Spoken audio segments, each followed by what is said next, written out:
entonces, continuando con lo que sigue después del teorema fundamental de la aritmética. Listo, Luisa, me alegra que eso te haya aclarado el asunto y que con eso hayas podido resolver los ejercicios. Casi todos los ejercicios que se plantean para ser resueltos usando el algoritmo de la división se plantean así. Uno divide entre cierto entero. ¿Entre cuál entero? Pues depende del ejercicio, ¿cierto? Cada ejercicio, según lo que se quiera, uno divide entre 3 o entre 6 o entre 7 o entre 10.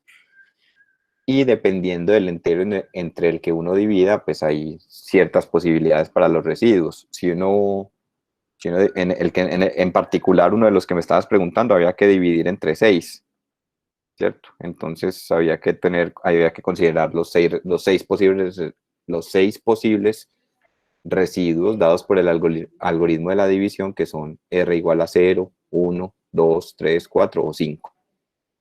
Entender eso es muy importante para lo que vamos a empezar a estudiar la próxima semana, que ya es tema pues del segundo parcial, que es la teoría de congruencias.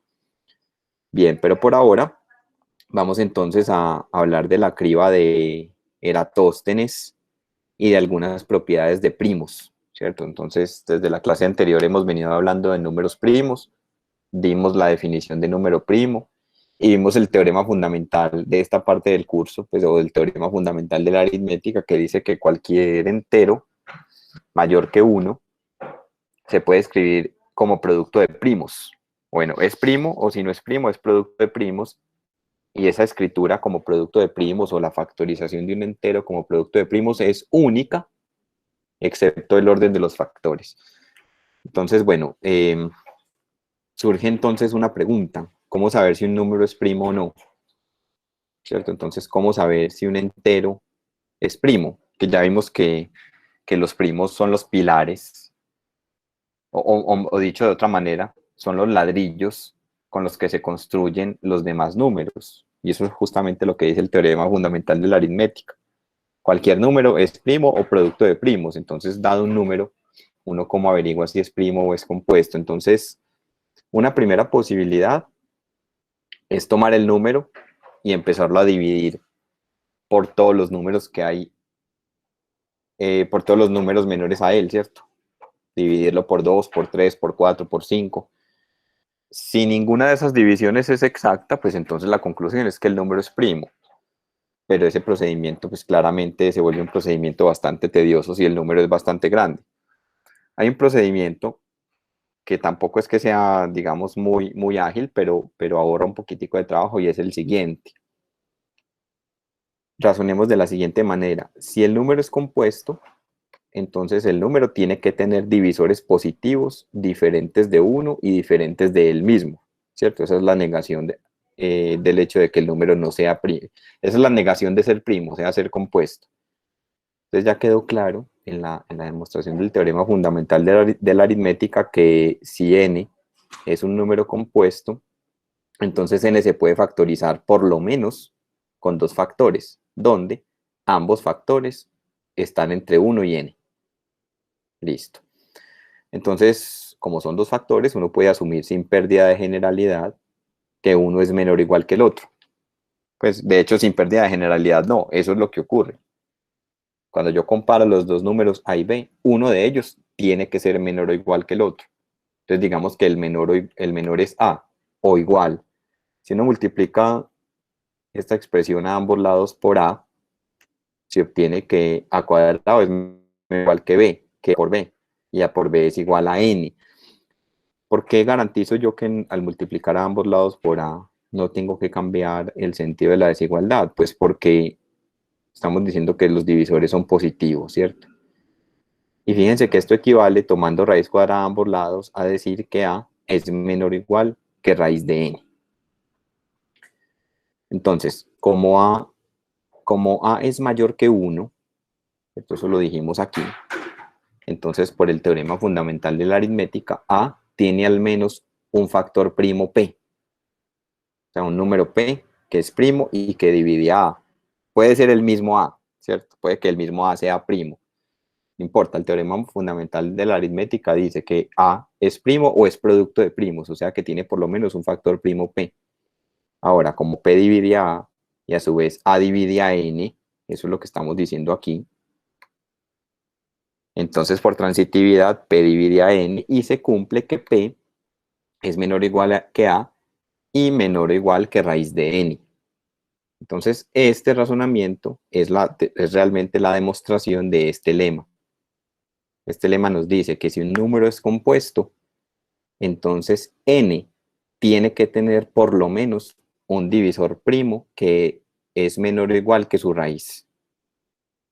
¿Está claro este razonamiento? ¿Hay algún detalle de este razonamiento que no se haya entendido?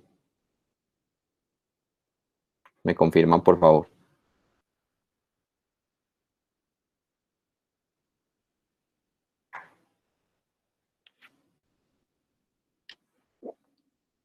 Entonces, fíjense que este lema nos ahorra trabajo a la hora de averiguar si un número es primo o compuesto, porque el lema nos está diciendo que si un número es compuesto, entonces tiene que tener por lo menos un divisor primo menor o igual que su raíz.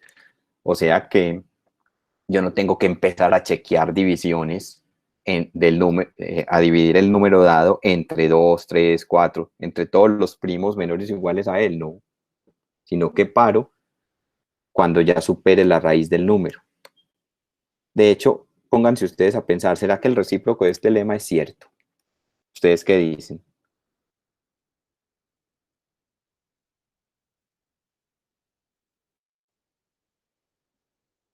El recíproco de este lema es cierto. ¿Cuál sería el recíproco?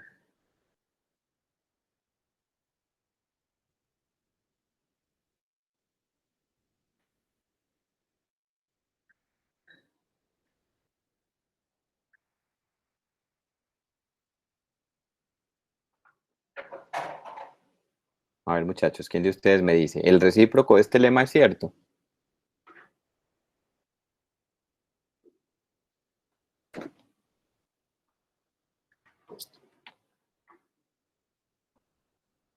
El recíproco dice aquí, Edward, que si tiene más de un divisor, entonces n es menor o igual a 1. No, ese no es el recíproco, de ninguna manera. El recíproco es que si n tiene un divisor primo menor o igual que su raíz, entonces n es compuesto. Y trivialmente eso es verdad. Claro, si n tiene un divisor primo menor o igual que su raíz, es porque tiene un divisor entre 1 y n. Y si tiene un divisor entre 1 y n, es porque el número es compuesto. O sea que realmente todo este argumento que dimos aquí atrás es la demostración de este lema, pero el recíproco es claramente verdadero. O sea que esto se pudo haber enunciado en términos de sí y solo sí. Un número es compuesto, sí y solo sí. Es el número dado, tiene un divisor primo, al menos un divisor primo, menor o igual que su raíz. Y fíjense que esto nos sirve entonces para chequear si un número es primo o no. El resultado anterior nos dice que para examinar la primalidad de un entero, basta dividir a dicho entero por todos los primos que no superen a su raíz cuadrada. Este procedimiento, digamos que es un poquitico más práctico que el que mencionamos al comienzo, pues el que mencionamos al comienzo es como averiguar la primalidad de un número a la fuerza bruta. Este es un poquitico más refinado, pero tampoco es que sea muy práctico, porque miren que eso presupone que conocemos toda la lista de primos hasta raíz de n, y la raíz de n puede seguir siendo un número bastante grande. Entonces, si ninguno de estos primos divide a n, concluimos que el n es primo. ¿Por qué? Porque si no fuera primo, entonces sería compuesto. Y si es compuesto, el lema dice que tiene que tener por lo menos un divisor primo menor o igual que su raíz. Y aquí estamos diciendo que no. ¿Cierto? Entonces realmente estamos utilizando es el contrarrecíproco del lema. El contrarrecíproco diría que si n no tiene divisores primos menores o iguales que su raíz, entonces n no es compuesto. Y si no es compuesto es porque es primo. Es decir, si un entero no es divisible por ningún primo que no supere a su raíz, entonces el número dado en cuestión es necesariamente primo. Vamos a ilustrar esto con un ejemplo. Digamos que nos piden determinar si 509 es o no es un número primo. Entonces observemos que usted le saca raíz cuadrada a 509, ¿cierto? Hagámoslo, por ejemplo, acá digamos, en Wolfram. Usted necesita averiguar cuál es el entero que está inmediatamente por debajo de la raíz de 509. Entonces usted dice raíz de 509. Entonces Wolfram le está diciendo que eso es igual a 22 punto algo. ¿Eso qué quiere decir? Eso quiere decir lo que dice aquí, que la raíz de, perdón, que la raíz de 509 es un número que está entre 22 y 23. Y aquí pues yo lo estoy chequeando, 22 al cuadrado es 484, 23 al cuadrado es 529 y 509 está entre esos dos cuadrados. O sea que la raíz cuadrada de 509 está entre 22 y 23. Entonces, para averiguar si 509 es un número primo o es un número compuesto, debemos verificar si alguno de los primos menores a 22, miren que aquí yo no puse menor o igual a 509 primero, a raíz de 509 primero, porque la raíz de 509 no es un número entero. Y tampoco puse menor o igual a 22 porque nosotros ya sabemos que 22 es compuesto por ser par, ¿cierto? Entonces simplemente basta chequear si alguno de los primos menores a 22 divide a 509. Y la lista de primos menores a 22 es esta, que tal vez es familiar para ustedes, ¿cierto? Se verifica que ninguno de estos primos es divisor o factor de 509. Les pongo yo aquí como tarea hacerlo. O sea, divide a 509 entre 2, entre 3, entre 5, entre 7, entre 11, entre 13, entre 17 y entre 19, y ninguna de esas divisiones es exacta. Entonces, por el lema anterior, se concluye que 509 tiene que ser primo. Listo. Y eso es algo que usted puede verificar, digamos, aquí en Wolfram, diciéndole a Wolfram, por ejemplo, que le factorice 509. Le dice que le factorice 509 y Wolfram le dice que es un número primo. O sea, que sus únicos divisores son 1 y el mismo. Entonces miren que estamos utilizando digamos, como un test o un criterio de primalidad que no es muy práctico, pero para números relativamente pequeños, pues es fácil de utilizar. Y es simplemente el lema anterior. Si el número es compuesto, tiene que tener por lo menos un divisor primo menor o igual que su raíz. Aquí, como ninguno de los primos menores a su raíz lo divide, entonces él tiene que ser primo. Listo. Entonces ahora vamos a ver cómo nos puede ayudar a hacer esto la criba de Eratóstenes. Antes de esto, ¿está claro hasta aquí? ¿Me han escuchado bien, de manera fluida y continua? Lo pregunto es porque no estoy en mi casa, entonces tengo una conexión a internet diferente. Sí, profe. Listo, muy bien. Entonces ahora, esta palabra criba, ustedes la habían escuchado en algún momento para hablar de la criba de Eratóstenes. ¿Habían escuchado en algún otro contexto esa palabra criba? Bueno, si ustedes van al diccionario se van a encontrar con esto. Esta palabra criba es una palabra muy antigua. Significa colador, tamiz, sedazo. Una criba sirve para cribar, es decir, para colar o seleccionar. Por ejemplo, las semillas en agricultura o para lavar o limpiar los metales en minería. En este contexto, la criba de Eratóstenes sirve para colar números primos. Es como una red, es como una red en la que uno deja pasar solamente los números primos. Entonces, Eratóstenes conocía claramente este resultado, que si un número es compuesto, tiene que tener divisores, tiene que tener por lo menos un divisor primo menor o igual que su raíz. Entonces él se imaginó este procedimiento. El procedimiento consiste en lo siguiente. Si yo quiero averiguar todos los primos que sean menores o iguales que un número dado, entonces si yo quiero averiguar los primos que sean menores o iguales a n, uno escribe una lista de todos los números entre 2 y n en su orden natural. Cuando decimos, esto ya lo hemos dicho varias veces aquí en el curso, cuando decimos en su orden natural, quiere decir en el orden en el que uno utiliza los números para contar. de manera muy natural, ¿cierto? Es la relación de orden de los naturales. Entonces, después se eliminan o tachan de la lista todos los números compuestos. ¿Cómo? Quitando los múltiplos de los primos. Los múltiplos de los primos tienen que ser por definición compuestos. Por ejemplo, uno cómo justifica, por ejemplo, que este número 3p tiene que ser un número compuesto. Pues si p es un primo, este número 3p es divisible por 1, por p y por 3. O sea que con eso estoy diciendo que tiene divisores positivos diferentes de 1 y de p. Y como Eratóstenes conocía este resultado, él dice, bueno, haga eso con todos los primos que sean menores o iguales a la raíz cuadrada del número dado, y con eso los números que quedan sin tachar, con seguridad, tienen que ser primos. Y el argumento es razones por contradicción. ¿Qué pasa si un número sin tachar no es primo? Si un número sin tachar no es primo, entonces es compuesto. Y si es compuesto, por el lema anterior, tiene que tener por lo menos un divisor primo menor o igual que su raíz. Y con seguridad su raíz es menor o igual que la raíz de n, porque es un número que está en la lista. Y si tiene un divisor primo menor o igual que su raíz, es porque él tendría que haber estado tachado, porque yo me encargué de tachar todos los múltiplos de los primos que con esta condición, contradicción, ¿cierto? Ahora, para efectos prácticos, ¿cómo funciona la criba de Eratóstenes? Funciona de la siguiente manera. Miremos, por ejemplo, a mí me piden encontrar todos los primos menores que 100. Entonces, lo primero es escribir los números en orden del 2 al 100. Listo. Cojo el primer primo que me encuentro en la lista, que es el primer primo de todos los naturales, el 2, y empiezo a tachar todos sus múltiplos, ¿cierto? Entonces, ese es el primer paso. Tachamos todos los múltiplos de 2. Listo.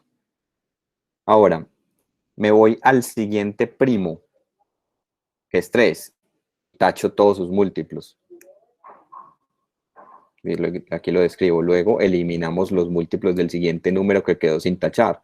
Observen ustedes que en este segundo paso yo tacho todos los múltiplos de 3, o sea, 6 que ya estaba tachado en el paso anterior porque era múltiplo de 2. 9, 6, 9, 12, que ya estaba tachado en el paso anterior. 15, listo. Ahora me voy al siguiente número primo que está sin tachar, que es 5, y tacho todos los múltiplos de 5. Miren que aquí yo los estoy tachando con rayas diferentes, para resaltar que muchos de ellos ya habían sido tachados en el paso anterior, ¿cierto? Luego, ahora quitamos los múltiplos de 5 y queda esto. Luego me voy para el siguiente primo sin tachar, que es 7. Finalmente, tachamos los múltiplos de 7. Y 7 es el último primo menor o igual que la raíz de 100. Y miren que la raíz de 100 es 10. Y 7 es el último primo que queda menor que 10. El siguiente primo es 11 y 11 ya se pasa. Y fíjense que ya no tiene sentido tachar 11 al cuadrado, ya se pasa. Ya, mejor dicho, el procedimiento descrito garantiza que todos los múltiplos de 11 en esta lista ya estaban tachados. De nuevo, razonemos por reducción al absurdo. ¿Qué pasaría si un número sin tachar fuera compuesto? Digamos este. Si el 79 fuera compuesto por el lema anterior, tendría que tener un divisor primo menor o igual que la raíz de 79. Y con seguridad eso es un primo menor que raíz de 100, o sea, menor que 10. Pero es que yo ya taché todos los múltiplos de esos primos, entonces si este fuera compuesto tendría que haber estado tachado. Entonces, lo que Eratóstenes afirma es, los números que quedan sin tachar son los primos menores que 100. Ese es el procedimiento para cribar o para colar números primos. Por eso se llama criba de Eratóstenes. Entonces ahí estoy resaltando con color rojo todos los primos que son menores que 100. ¿Conocían este procedimiento para colar primos?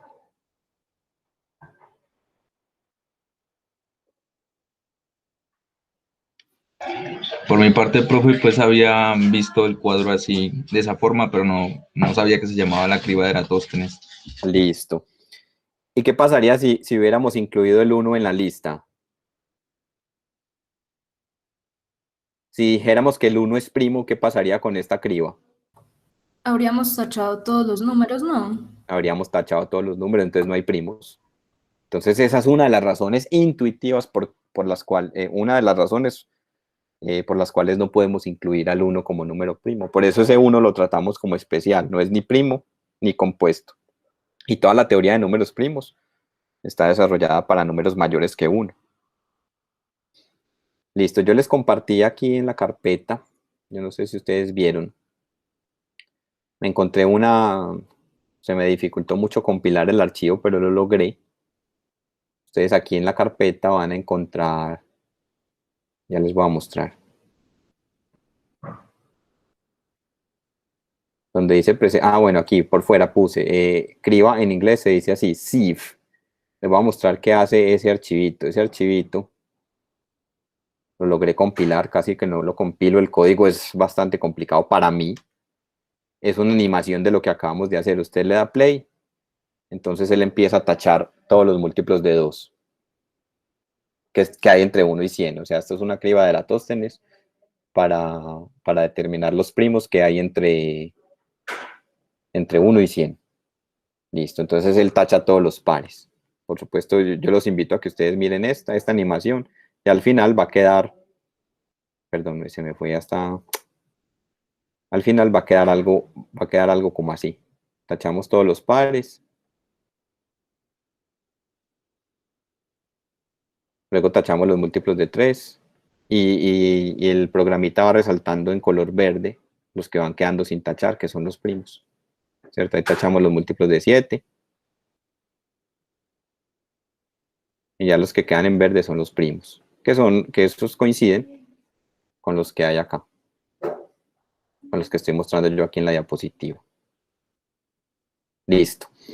Entonces, si uno hace este procedimiento, por ejemplo, usted dice, no, yo quiero hacer la criba hasta 500 para hallar todos los primos menores que 500 o hasta 1000, uno se va dando cuenta que estos numeritos en rojo aparecen cada vez menos, como cada vez más distanciados. Y eso lo observó Euclides. Entonces uno podría pensar, ¿será que se llega a un momento en el que ya no hay primos? O sea, ¿será que el número de primos es finito? Euclides demuestra que no, en el siguiente teorema. Existen infinitos números primos. A pesar de que si uno hace una criba bastante grande, tan grande como se quiera, o sea, uno podría tomarse el tiempo de hacerlo, un día que esté bien desocupado, hacerlo, por ejemplo, hasta 1000, hasta 2000, qué sé yo, uno se da cuenta que esos números primos son cada vez más distanciados, cada vez, o cada vez más distanciados, no lo dije bien, porque es que la distribución de primos es un problema que no se ha resuelto, ¿cierto? Es una cosa bastante irregular y desconocida. Pero lo que uno se da cuenta es que a medida que uno se va yendo lejos, aparecen cada vez menos, no más distanciados, sino cada vez menos. Entonces realmente es que hay infinitos números primos. Y la demostración viene como sigue. Existen infinitos números primos. Bueno, eso es lo que hay que probar. Razonemos por reducción al absurdo y supongamos que existe una cantidad finita de primos. Digamos P1, P2, P3 hasta Pn. Me tomé la molestia de escribir los primeros. El primer primo es 2, el siguiente es 3, el tercer primo es 5 y así. Hasta Pn, donde Pn es el último primo. O sea, los primos se han escrito en forma ascendente, de menor a mayor, o sea, en su orden natural. Entonces, supongamos que hay una cantidad finita de primos y que esa cantidad finita de primos es desde P1 hasta Pn. Solo hay n primos. Consideremos este entero, la multiplicación de todos ellos más 1.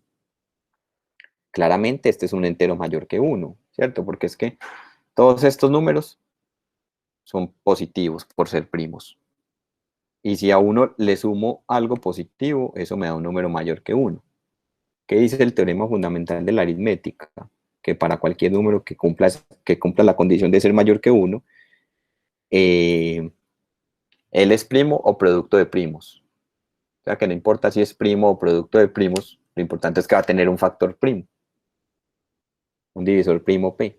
Pero como la cantidad de primos es finita, luego P tiene que ser igual a alguno de los de la lista a la lista de finita de primos que estamos suponiendo por reducción al absurdo. ¿Cierto? Entonces, como P tiene que ser alguno de ellos, entonces P divide a todo ese producto. Obvio, porque P tiene que ser alguno de esos factores. Y P divide al producto. Y P divide a N. Eso fue lo que dijimos acá. Se sigue que N tiene al menos un divisor primo. Entonces P divide a cualquier combinación lineal entre N y todo este número, todo este producto. En particular divide a la diferencia. Pero ¿cuánto da la diferencia entre N y todo ese producto, pasando todo este producto a restar? La diferencia es 1. O sea que estamos diciendo que P es un primo que divide a 1. Pero el único divisor positivo de 1 es 1, lo que implica que P es igual a 1. Pero esto es absurdo ya que P es mayor que 1 por ser primo. ¿Qué generó ese absurdo? El haber supuesto una cantidad finita de primos. En conclusión, la cantidad de primos es infinita. Miren qué demostración tan elegante. Y de hecho es una demostración que se utiliza muchas veces en los cursos básicos para ilustrar el método de reducción al absurdo. Porque aunque sí hay formas directas de hacer esta demostración, pues la clásica es la demostración de Euclides, que es esta, por reducción al absurdo. ¿Sí queda clara esta demostración? ¿O hay alguna pregunta sobre el argumento? Sobre alguna frase que se haya escrito acá, sobre por qué se afirmó tal cosa, pueden preguntar. Ustedes me dirán si está clara o no.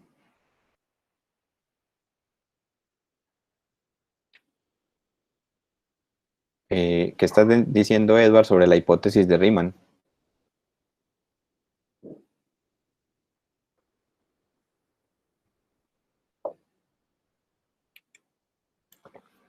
No te entendí lo de la hipótesis de Riemann.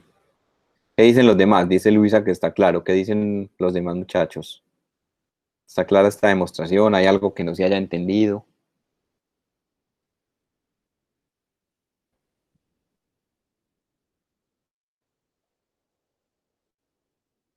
Está claro, listo. Bueno, Edward, pero que tiene, sí, tiene alguna relación, pero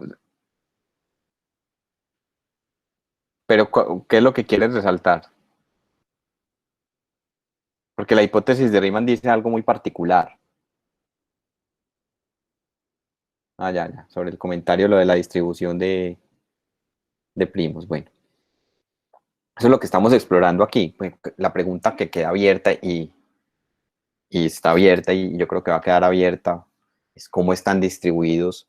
O sea, se saben cosas sobre la distribución de primos, pero se sabe también que no se ha podido encontrar una regularidad o un patrón o una fórmula que reproduzca cómo es esa sucesión de primos. Entonces, miremos otra cosa. Aquí, a propósito, volví a escribir la criba de Eratóstenes entre 1 y 100 en 6 columnas. O sea que la escribí de 6 en 6. ¿Qué observan ustedes? ¿Qué se observa al escribirla en 6 columnas? Que no hay ningún primo en la segunda, la tercera, la cuarta y la sexta columna. Excepto pues el 2 y el 3, porque el Sí. 2 y el 3 sí están en la segunda y en la tercera. Fíjense, muy bien, esa es la observación. Aquí se ha escrito la criba en 6 columnas, o sea que hemos escrito los números de 6 en 6, ¿cierto? Los escribí de 6 en 6. En la sexta columna no aparece ningún primo. Y claro, pues tiene sentido, en la sexta columna aparecen todos los múltiplos de 6.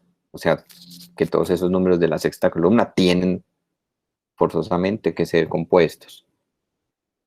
Pero entonces esto nos induce a pensar que, ¿será que todo primo es de la forma, tiene cierta forma? Ok. que miren que todos los primos, excepto por estos dos, excepto por los dos primeros primos, todos aparecen o en la primera o en la quinta.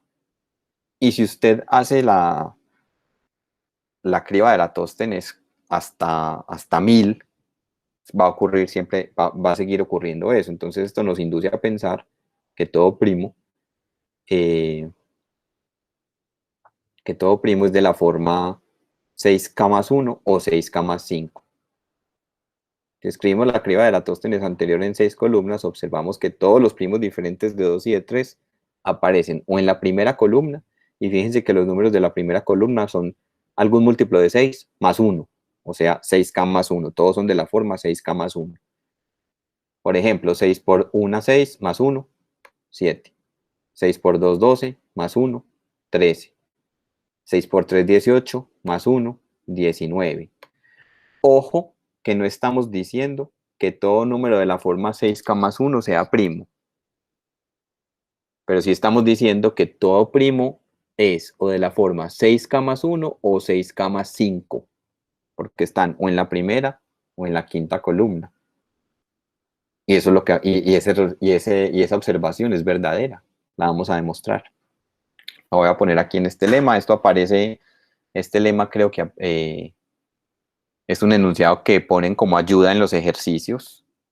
Vamos a demostrar, vamos a ver por qué todo número primo tiene que ser de esa forma. Todo número primo mayor o igual que 5, porque ya vimos que 2 y 3 se salen pues como de ese patrón.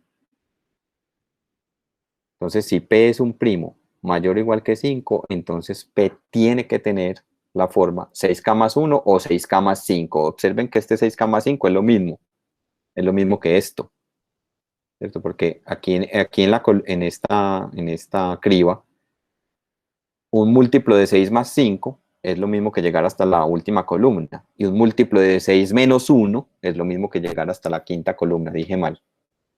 Sumar 5 a un múltiplo de 6 es lo mismo que restar 1 a un múltiplo de 6, o sea, siempre caigo en la quinta columna, y eso se puede observar de manera muy sencillita, pensando en lo siguiente. Permítanme, muchachos, yo no sé por qué no me deja señalar allá. Si el número es de la forma 6K más 5, yo esto lo puedo pensar como 6K, y el 5 escribirlo como 6 menos 1, o sea que esto es lo mismo que 6 por algo menos 1, o sea, tener la forma 6K más 5 es lo mismo que tener la forma 6K menos 1, ¿cierto? Donde el K es diferente, no importa, lo importante es la forma, ¿sí? Entonces, eso lo enunciamos así en este lema. Todo número primo es de la forma 6K o 6K menos 1. Entonces, para demostrar este lema,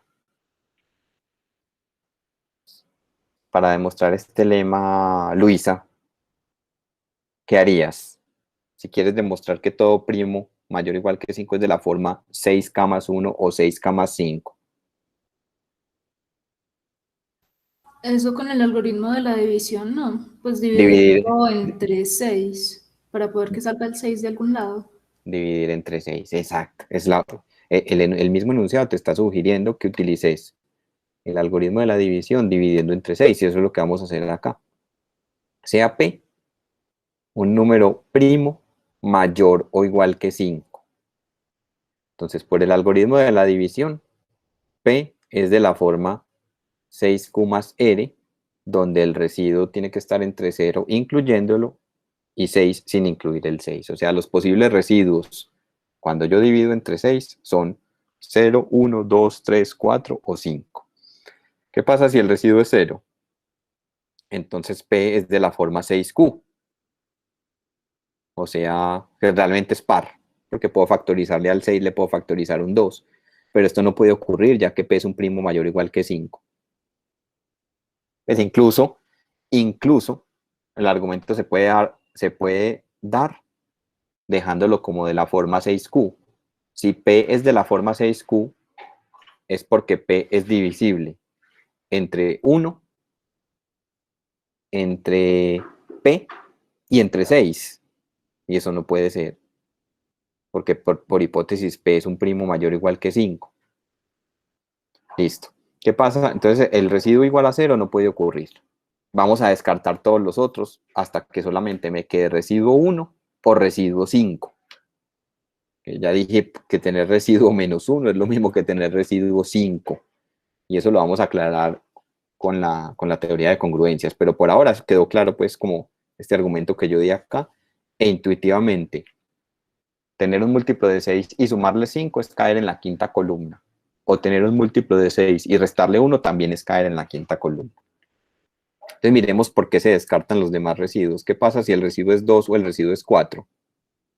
Si el residuo es 2 o el residuo es 4, puedo sacar factor común 2. Y si puedo sacar factor común 2, es porque estoy diciendo que P es par.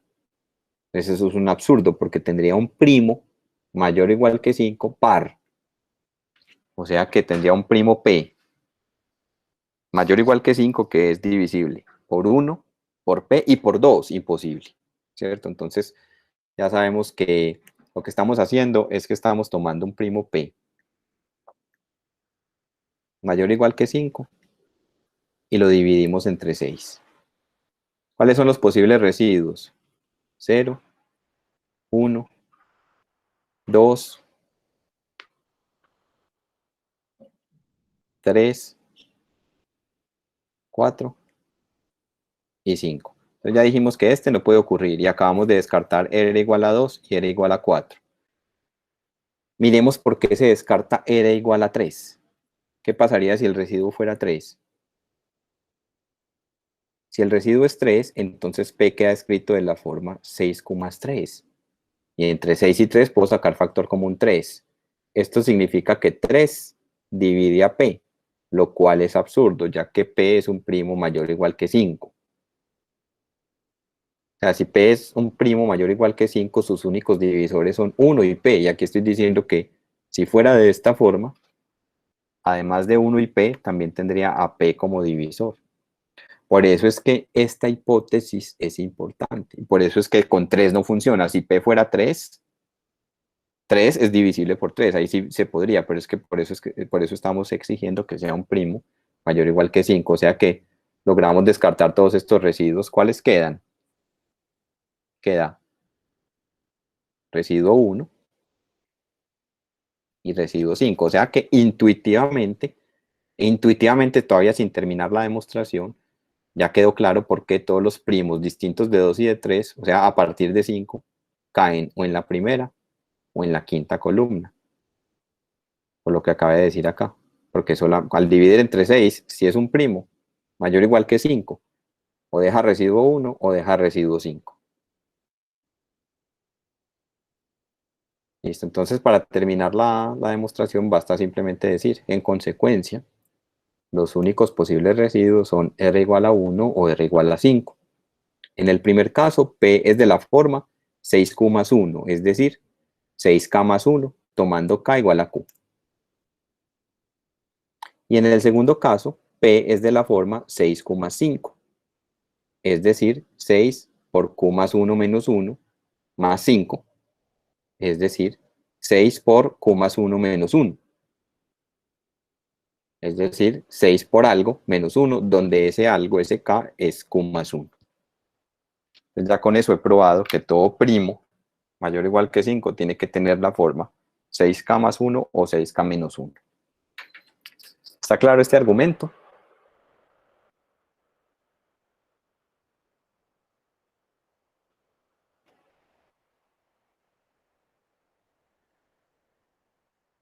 Listo. Entonces con este lema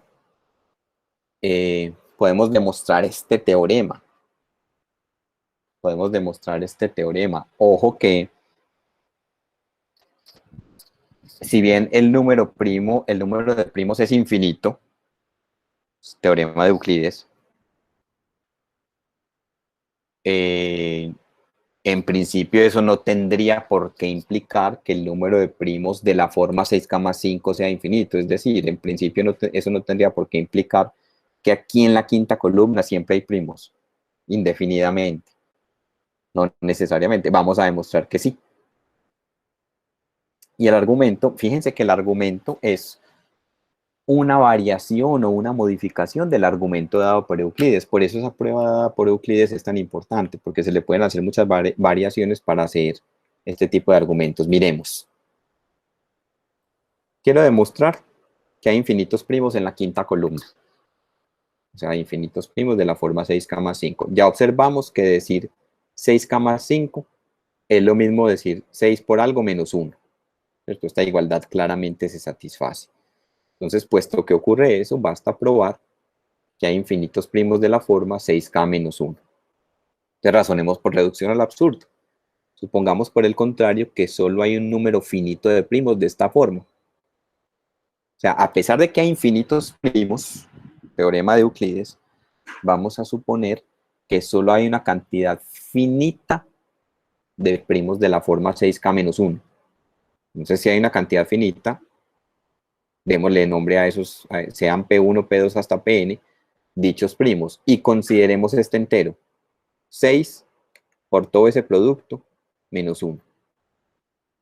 Entonces, como n es mayor que cada uno de los P sub i, cada uno de ellos, y n es de la forma 6 por algo más 1, claramente miren que n tiene esa forma, n es de la forma 6 por algo menos 1, entonces n no puede ser primo. ¿Por qué no puede ser primo? En caso contrario, tendría que ser igual a uno de los P sub i.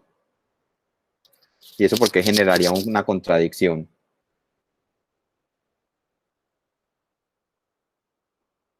¿Por qué eso generaría una contradicción? A ver, ¿quién me dice? Que ahí yo no estoy dando la justificación en la diapositiva. Díganme ustedes.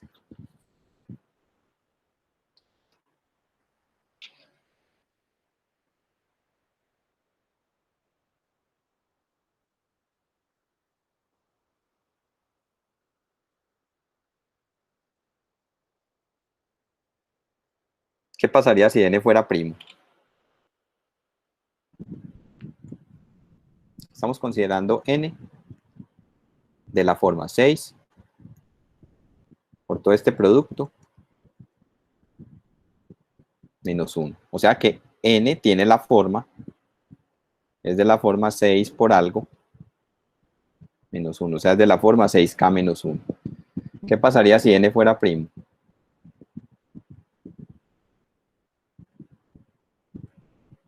Entonces n, como estamos suponiendo que solamente hay una cantidad finita de primos de esta forma y claramente n tiene esta forma, entonces n, si fuera primo, tendría que ser alguno de los P sub i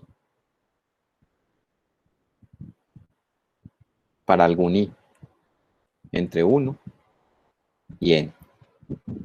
Listo. Entonces, ¿eso porque genera una contradicción? A ver, ¿quién de ustedes me dice? A ver, bueno, Juan Camilo respondió aquí. Porque P sub i sería divisor de n, listo.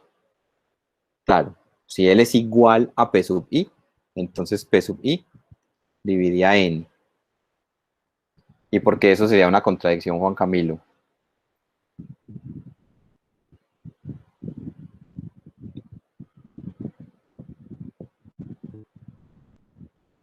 Porque eso sería una contradicción.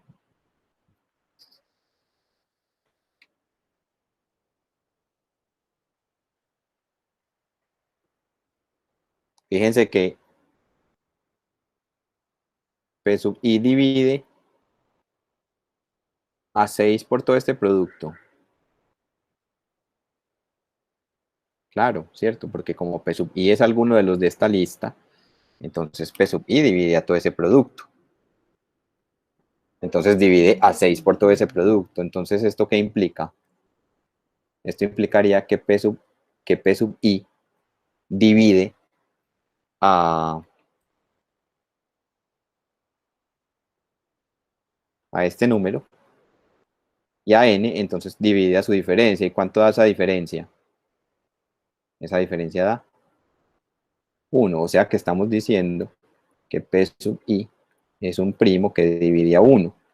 forzosamente, los únicos divisores de 1 son 1 y menos 1, y como P sub i es positivo, entonces forzosamente se tendría que P sub i es 1, lo cual es claramente un absurdo. ¿Sí? ¿Queda claro por qué entonces estamos afirmando acá que n, al ser de esa forma, él no puede ser primo? Que si fuera, tendría que ser alguno de los de la lista, entonces tendríamos ese absurdo. Listo. ¿Queda claro? Bien. Entonces, como no es primo, es compuesto. Entonces, por el teorema fundamental de la aritmética, n tiene factores primos. Y esos factores primos tienen que ser de la forma 6t más 1 o 6t menos 1 por el lema anterior. Ojo, y esto aquí les voy a dejar un ejercicio. Para aplicar este lema se debe justificar por qué n no es divisible por 2 ni por 3. Porque si no, yo no puedo aplicar el lema. Recuerden que el lema anterior dice que si P es un primo de la forma, perdón, que si P es un primo mayor o igual que 5, entonces tiene que ser de la forma 6 por algo más 1 o 6 por algo menos 1. Para poder aplicar este lema, hay que justificar entonces por qué n no es divisible ni por 2 ni por 3. Pero eso no es difícil de hacer, se los dejo como ejercicio. Entonces, como no es divisible por 2 ni por 3, y estamos diciendo que por el teorema fundamental de la aritmética él tiene que tener algún factor primo, entonces, si no es ni 2 ni 3, tiene que ser mayor o igual que 5. Y por el lema anterior, alguno de esos factores tiene que ser de la forma 6t más 1 o 6t menos 1. Ahora, como el producto de dos enteros de la forma 6t más 1 es de la misma forma, se los voy a demostrar aquí a continuación. Suponga que usted tiene dos enteros de esa forma, 6t más 1 y m también de la forma 6 por h más 1. ¿Cómo es el producto? N por m entonces es 6t más 1 multiplicando a 6 por h más 1. ¿Y esto qué me da? Esto me da 36th más 6t más 6h más 1. Y fíjense que yo aquí puedo factorizar el 6 entre este y este. Entonces 6 que multiplica ¿qué? A 6th más t más h. O sea que quedó de la forma 6 por algo más 1. O sea que aquí estoy, en este argumento que acabo de escribir, estoy justificando esta afirmación. Entonces estamos diciendo que n mayúscula, tiene que tener algún factor primo mayor o igual que 5. Ya demostramos en el lema anterior que todo primo mayor o igual que 5 es de la forma 6t más 1 o 6t menos 1. Si todos los factores primos de n fueran de la forma 6t más 1, como el producto de dos enteros de esa forma es de la misma forma, entonces n tendría que ser de la forma 6 por algo más 1, pero claramente no lo es. Entonces necesariamente debe tener al menos un factor primo de la forma 6t menos 1. Es decir, pero como estamos suponiendo que la cantidad de primos de la forma 6t menos 1 es finita, entonces tiene que ser alguno de estos. Es decir, existe un i tal que p sub i divide a n, y ya nosotros hemos justificado de sobra porque eso es un absurdo. Entonces ya eso termina la demostración. ¿Qué generó ese absurdo? El haber supuesto que la cantidad de primos de la forma 6 por algo menos 1 es finita. Entonces es porque no es finita. Y si hay infinitos primos de la forma 6k menos 1, entonces hay infinitos primos de la forma 6k más 5, porque en últimas esas dos formas son equivalentes. O dicho de otra manera, son congruentes módulo 6, que eso es algo que de lo que vamos a hablar luego. Listo. ¿Hay algo que no se haya entendido de este argumento?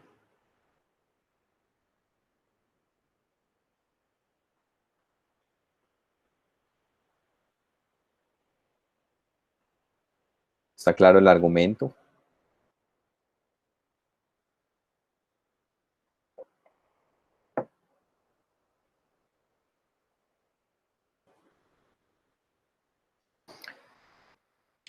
Camilo, no había visto esta pregunta. ¿A qué te refieres? ¿Con que qué pasa para 6K más 1?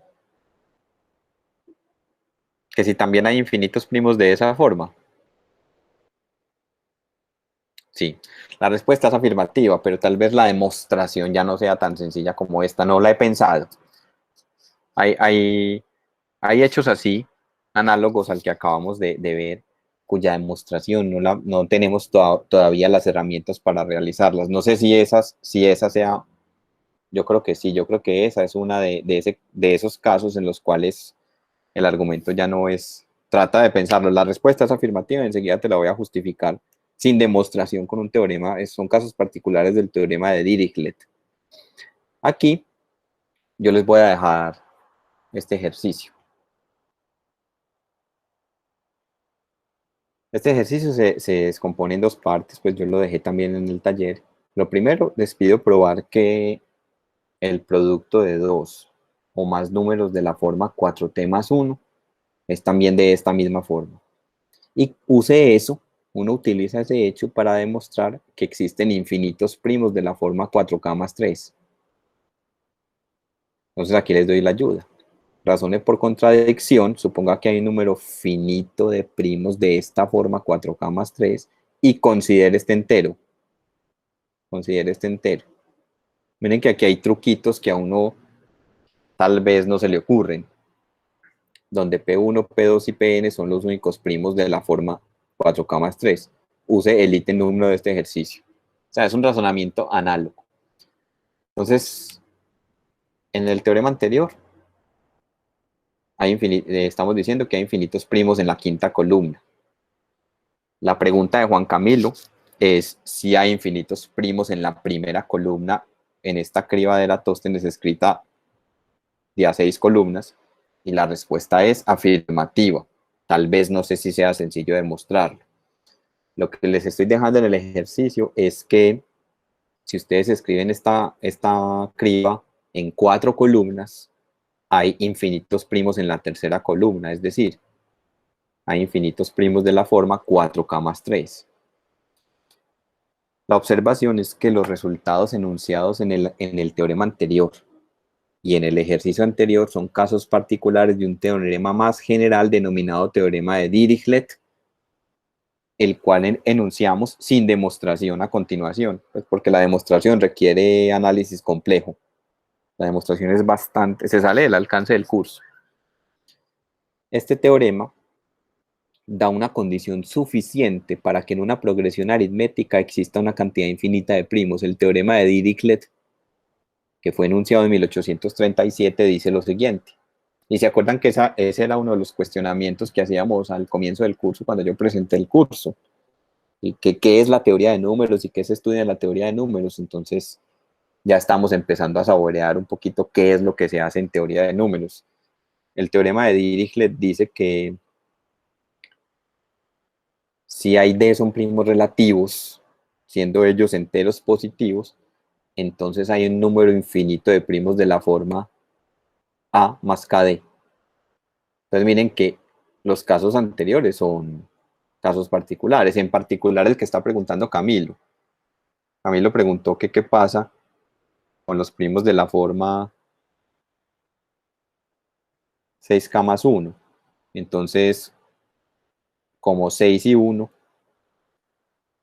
son primos relativos, entonces el teorema de Dirichlet dice que en esta progresión aritmética hay infinitos primos. ¿Cuál es esta progresión aritmética? Si ponemos a arrancar el K desde, digamos, desde 1, entonces sería 7, 13, 6 por 3, 18 más 1, 19, es decir, los de la primera columna en la criba que escribimos. O sea que esto sería un caso particular del teorema de Dirichlet, que fue probado ya y existen varias pruebas, pero las pruebas que existen se salen del alcance de este curso, que en últimas hay que utilizar funciones de variable compleja. Listo. Este teorema se puede usar, sabiendo nosotros pues que sin importar que se salga del alcance del curso, sabemos que es un enunciado verdadero, que ya fue probado, se puede usar para probar enunciados como el siguiente. Por ejemplo, existen infinitos primos terminando en 999. Claramente, 999 no es primo, que es divisible entre 3, ¿cierto? La tercera parte es 333. Ese no es primo, pero si hay otros, como por ejemplo 1999, 100.099, 1.000.000, perdón, 100.999, 1.999.999. ¿Cómo se puede justificar que hay infinitos primos terminando en 999 utilizando el teorema de Dirichlet? Por el teorema de Dirichlet hay un número infinito de primos en esta sucesión. Fíjense que esto es una sucesión aritmética. Y resulta que 999 y 1000 son primos relativos. Entonces hay infinitos primos de esta forma y todos ellos terminan en 999.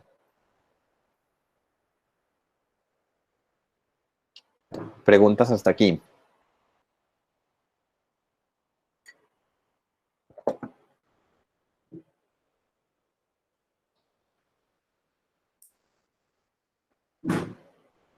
¿Está todo claro?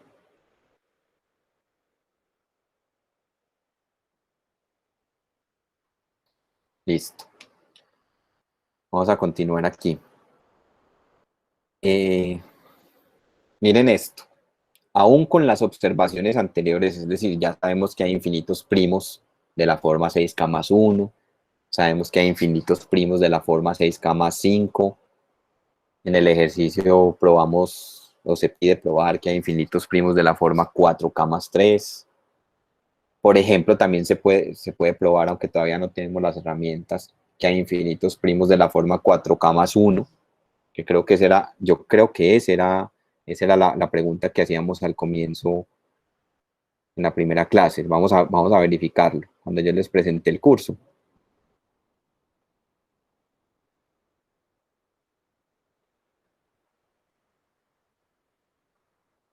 En efecto, miren, existen infinitos primos de la forma 4n más 1. La respuesta es afirmativa. Viene siendo un caso particular del teorema de Dirichlet, cuya demostración es bastante complicada, pero sí se puede hacer una demostración diferente sin usar el teorema de Dirichlet, pero todavía no tenemos las herramientas. O sea, no se puede hacer una demostración análoga o parecida a la que se está pidiendo aquí en este ejercicio para 4K más 3.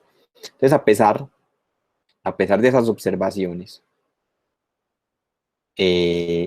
la distribución de los primos en la sucesión de los naturales es bastante irregular. De hecho, el siguiente teorema muestra que hay separaciones arbitrariamente grandes entre primos consecutivos.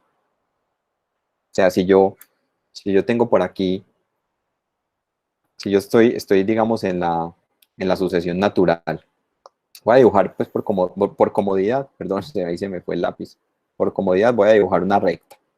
Y digamos que por aquí está el primo enésimo.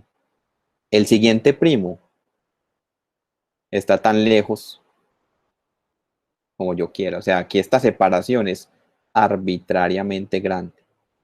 Y eso es lo que vamos a probar en el siguiente teorema.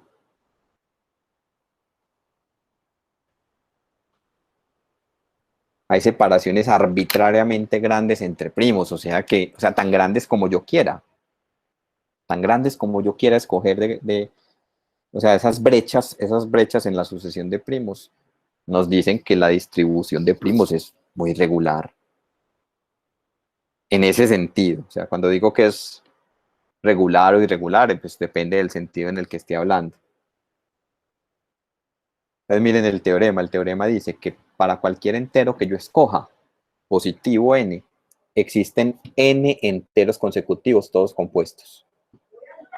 O sea, este argumento que vamos a dar sirve, por ejemplo, si yo escojo n igual a 1.000.000. Si escojo n igual a 1.000.000, soy capaz de encontrar en la sucesión natural 1.000.000 de números consecutivos, todos compuestos, o sea que estoy encontrando una brecha de longitud 1.000.000 entre un primo y otro. Y la demostración es muy sencilla. Miren que es una demostración, bueno, es muy sencilla porque ya la conozco, pero que a uno se le ocurra esto, eso ya es otro cuento. Es una demostración de existencia. Y la demostración es la siguiente, miren, es cortica.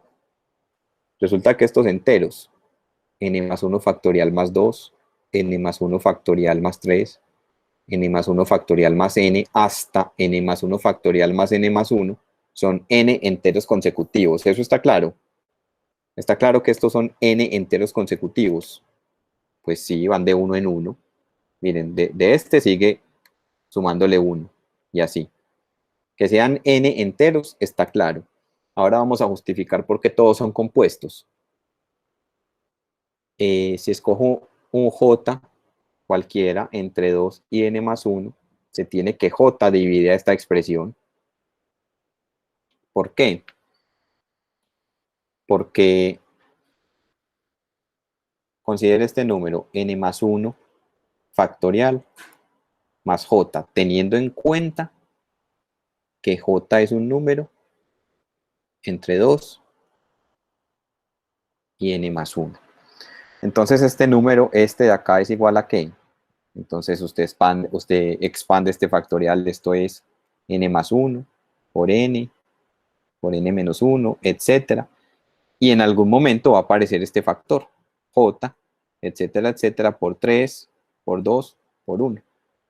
¿Cierto? En algún momento aparece j como factor, porque j es menor o igual a n menos 1. Y por definición, ustedes ya saben que el factorial de n más 1 es el producto de n más 1 con todos sus enteros predecesores anteriores a él hasta 1, más j. O sea que en esta suma yo puedo sacar factor común j, que multiplica ¿qué? A todo lo que multiplique. Con eso estoy diciendo entonces, si lo saqué como factor común, estoy diciendo que j divide a n más 1 factorial más j. O sea que estoy afirmando que todos estos enteros de esta lista son compuestos. O sea que estoy encontrando, y eso era lo que había que hacer porque el teorema es una cuestión de existencia, había que exhibirlos. Estoy exhibiendo una lista de n enteros consecutivos, todos compuestos, para el n que yo quiera. O sea que esto muestra que hay brechas arbitrariamente grandes entre números primos. Listo. ¿Sí queda claro este argumento, muchachos? Si se requiere detallar un poquito más, lo podemos hacer. Ustedes me dirán si está claro.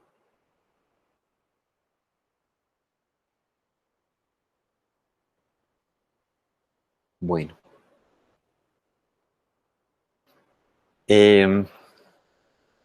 Otro problema, otro enunciado que ya sabemos, ya todos ustedes saben que es un enunciado abierto. Tal vez lo voy a repetir para que lo recordemos, y para los que no lo hayan escuchado mencionar, es un enunciado que tiene que ver también con propiedades de números primos. O sea, esto nos demuestra a nosotros que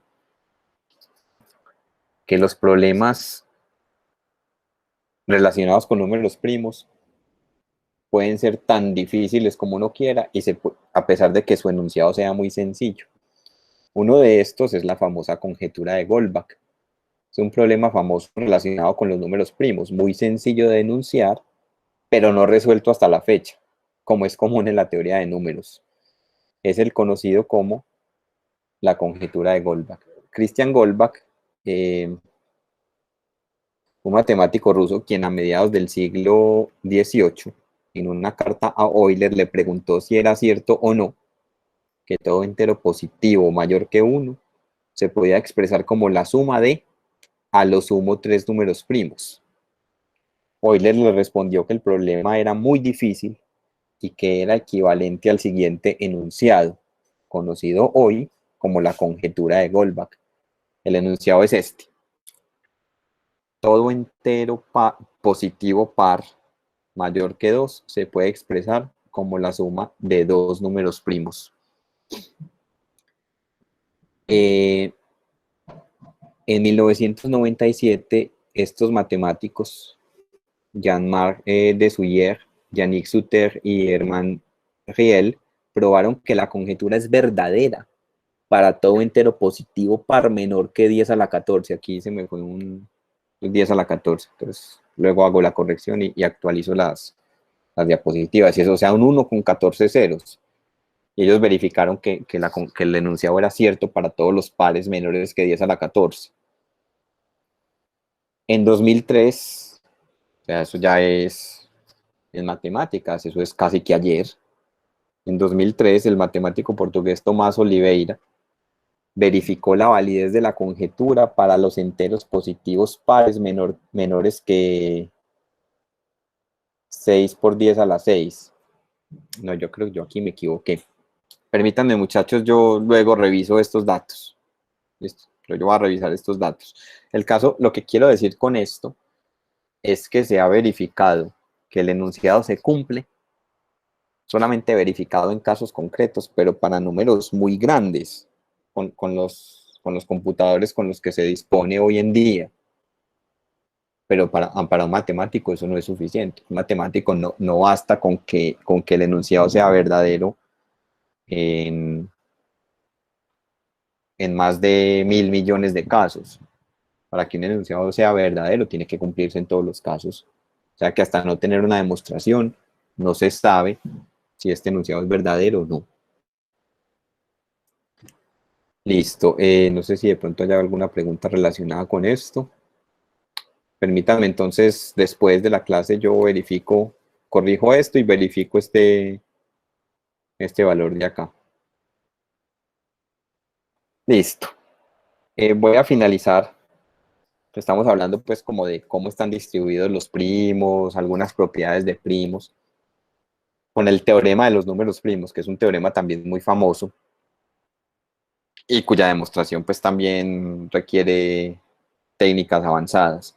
Pero para entender bien qué dice el teorema, vamos a definir esta función pi de x, que asigna a cada entero positivo x el número de primos menores o iguales a x. Es decir, esta función pi es una función que va de los enteros positivos en los enteros positivos. Toma un x y le asigna una única imagen dada por el número de primos menores o iguales a x. Por ejemplo, pi de 1 es igual a 0.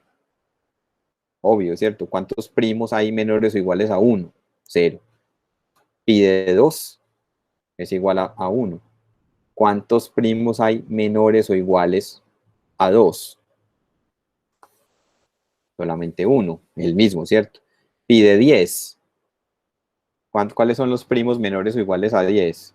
Usted se pregunta, pi de 10 es la cantidad de primos menores o iguales a 10. Y los primos menores o iguales a 10 son 2, 3, 5 y 7. O sea que pi de 10 es igual a 4. Y pi de 100. Entonces eso lo podemos decir que es 25, simplemente yendo a la criba de Eratóstenes que vimos hace un rato. Pues para que me voy a devolver yo hasta por allá. La tenemos acá. ¿Cuántos números hay en verde? Que son los primos menores o iguales a 100. 1, 2, 3, 4, 5, 6, 7, 8, 9, 10, 11, 12, 13, 14. Me salté este. Voy a volver a empezar. Voy a contarlos por columnas. 1, 2, 3, 4, 5, 6, 7, 8, 9, 10, 11, 12, 13, 14, 15, 16, 17, 18, 19, 20, 21, 22, 23, 24, 25. Esa es la razón por la cual pi de 100 es 25. Por supuesto, no hay una fórmula sencilla que defina a la función pi de x, y de eso nos convencemos por todo lo que acabamos de ver. Y acabamos de ver que la distribución de primos en la recta real es sumamente irregular. Entonces, bueno, irregular, ya sabemos en qué sentido. En el sentido pues de que hay separaciones arbitrariamente grandes entre primos, no sabemos bien cómo están distribuidos. Entonces, ¿qué dice el teorema de los números primos? el teorema de los números primos me dice cómo se comporta esa función de manera asintótica. O sea que este teorema dice que para enteros arbitrariamente grandes, esa función se comporta como x logaritmo natural de x. Es un comportamiento asintótico. Fíjense, por ejemplo, miren que yo le puedo pedir aquí a Wolfram que me diga quién es pi de 100. Pi de 100, hay que asegurarse pues de que él interprete bien.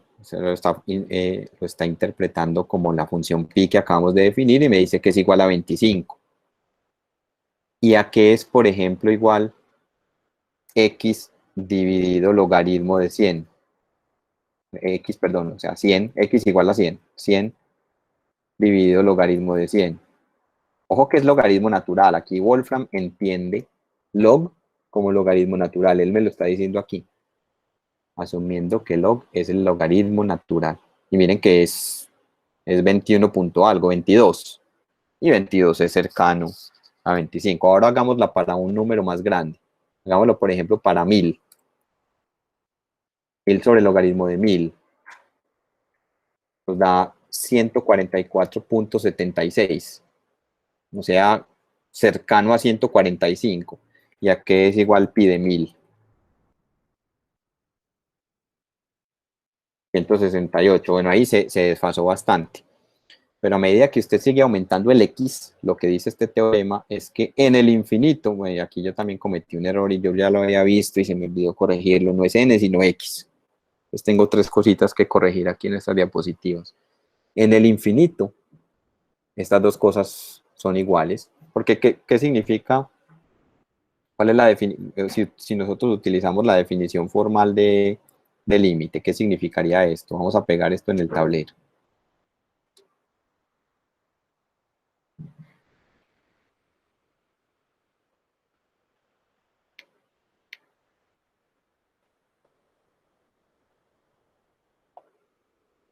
Ustedes que ya vieron límites al infinito en cálculo.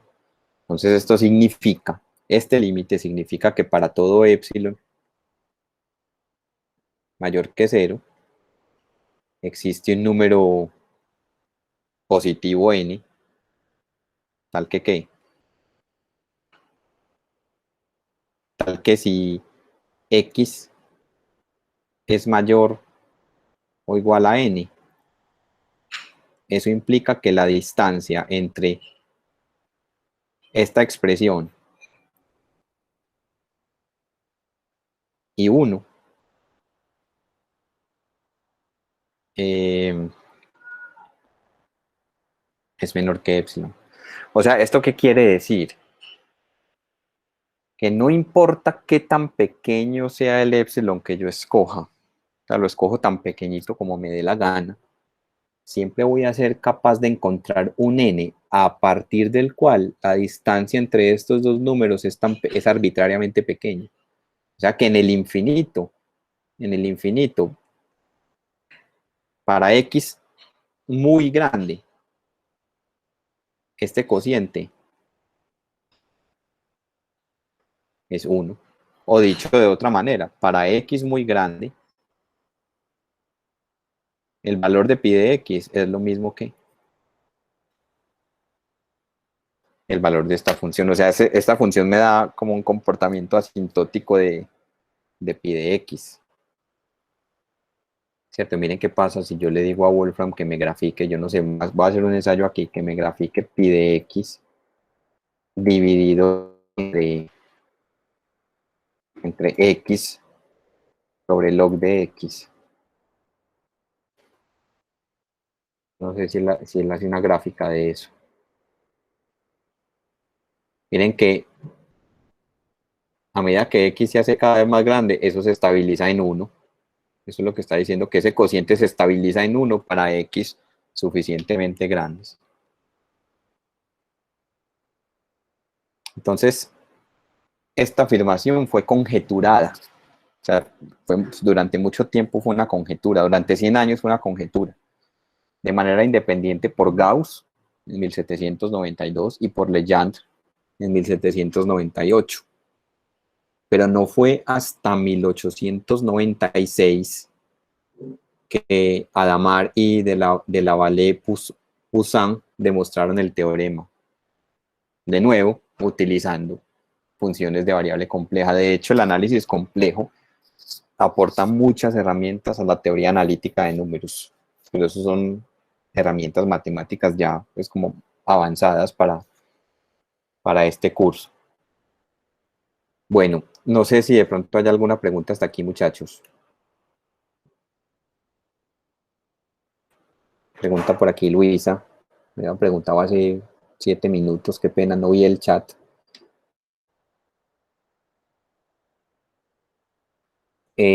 ¿Cómo se asegura que sean ciertas las cosas que se demuestran computacionalmente?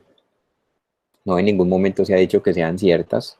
O sea, una demostración que sea una verificación computacional, no es una demostración en matemáticas. O te estoy interpretando mal lo que dijiste.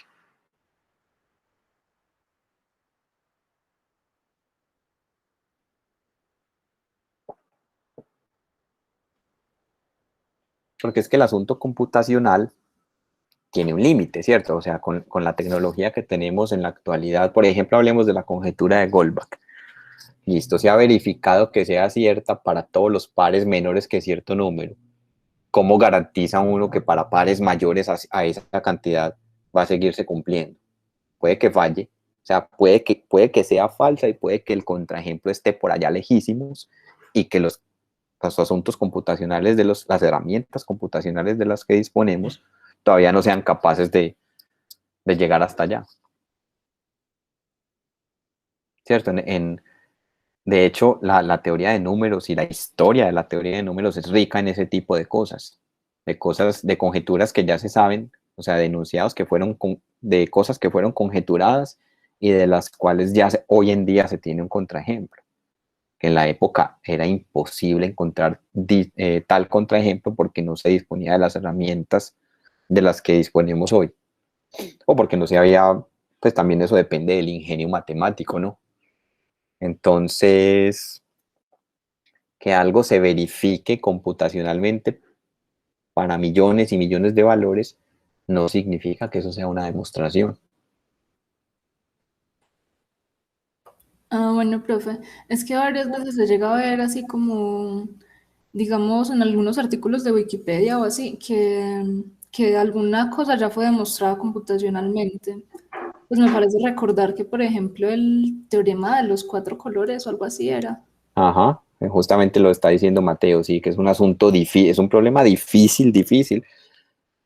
Listo, pero es que, ojo, una cosa es una demostración computacional que sigue siendo una demostración en matemáticas. Simplemente el ordenador ayudó algorítmicamente a la combinatoria y a los cálculos, pero sigue siendo una demostración. Y otra cosa diferente es una verificación para casos concretos, sin importar qué tan grande sea ese número de casos. O sea, hay que saber diferenciar entre las dos cosas.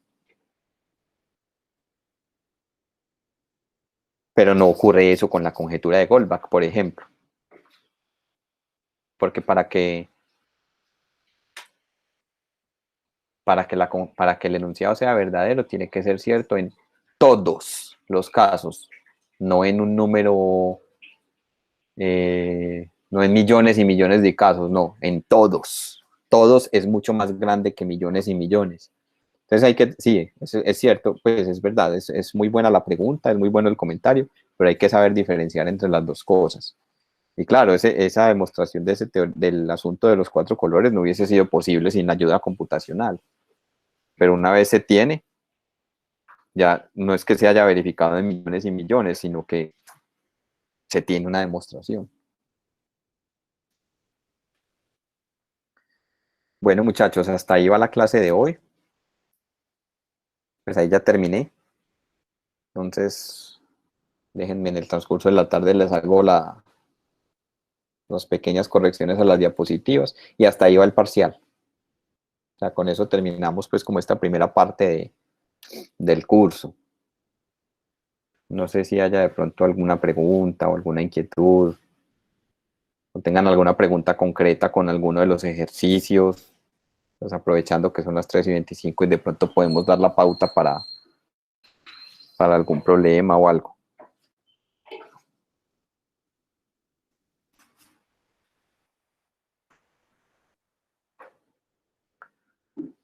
Bueno, muchachos, entonces, Profe, sí, Gilmar. qué pena. Yo sí quería preguntarle respecto a un ejercicio, el 12E del taller 3, sino que pues es para demostrarlo. eh, Usando instrucción matemática, pues demostrar la divisibilidad, pero al pues manipular para un n más 1, no llego a nada concreto, yo llego a que es... Es este.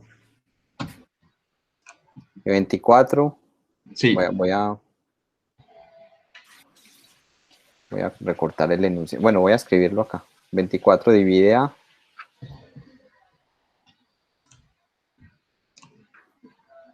2 por 7 a la n, Eso, díctamelo, por favor. 2 por 7, a la n, 2 que multiplica 7 7 a a la la n. n, Ajá, más 3 que multiplica 5 a la n, ajá. menos 5. Este menos 5 está en el exponente o No, como coeficiente en la parte de abajo. está como sumando. Exacto. Listo, entonces en el paso base no tuviste problema. No, o sea, para 1, para 2, que pues así lo muestro yo, cumple. Pero ya en n más 1, pues yo manipulo la expresión de acá, la que tiene los exponentes, pero no llego a que es divisible por eso. Yo llego a 12 por algo más 24 por k. Lo Ya. que tomo que n cumple en el paso base, entonces pues era, si Entonces, se me ¿qué puede pasa explicar. para ¿qué pasa para n más 1? Esto es 2. Esta expresión es 2 por 7 a la n más 1 más 3 por 5 a la n más 1. O sea, en el paso base, listo ya. En el paso inductivo, supongamos que el enunciado vale para algún n y demostremos que se cumple para n más 1. Entonces, esta expresión viene siendo igual a ¿qué? 2 por 7 a la n más 3 por 5 por 5 a la n menos 5. Entonces tengamos presente que como hipótesis de inducción, aquí nosotros ya sabemos que esta expresión, 2 por 7 a la n, más 3 por 5 a la n, menos 5 es igual a 24k para algún k. Esta es la hipótesis de inducción, ¿cierto? Entonces hay que buscar la manera de sacar esa expresión por algún lado, manipulando algebraicamente esto que tenemos aquí. Entonces, a ver. Por ejemplo, profe, pues la manera más fácil es descomponer el 7 como 6 más 1 y el 5 como 4 más 1, o sea, expresarlos de esa forma. Pero entonces queda un 6 por 2 a la 7n más 4 por 3 a la 5n, y eso es lo que yo le digo que me da un 12 por algo. En otra parte, pues tengo el 24 por k que me da de la hipótesis inductiva. Bueno, y si se descompone de alguna otra manera. Y pues lo intenté también con 5 y 2, 5 más 2 o... Exacto, y pues no me dio ninguna. No sé si alguno de los compañeros ya lo hizo, que nos pueda dar alguna ayuda o algo por el estilo.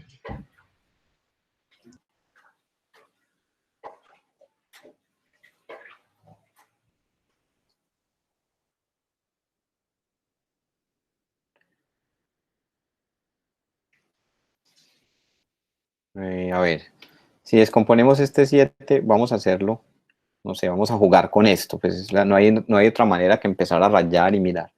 Si lo descomponemos como 6 más 1, ¿qué queda? Vamos a descomponerlo como 6 más 1. Y habías propuesto que este 5 de acá, escribirlo como 4 menos 1. Como 4 más 1. Como 4 más 1, perdón, sí, 4 más 1. Vamos a ver qué queda. De pronto, vamos a ver esto porque falla. Entonces esto queda 2 por 6 por 7 a la n, ¿cierto? Más 2 por 1, no lo voy a escribir, por 7 a la n, más 3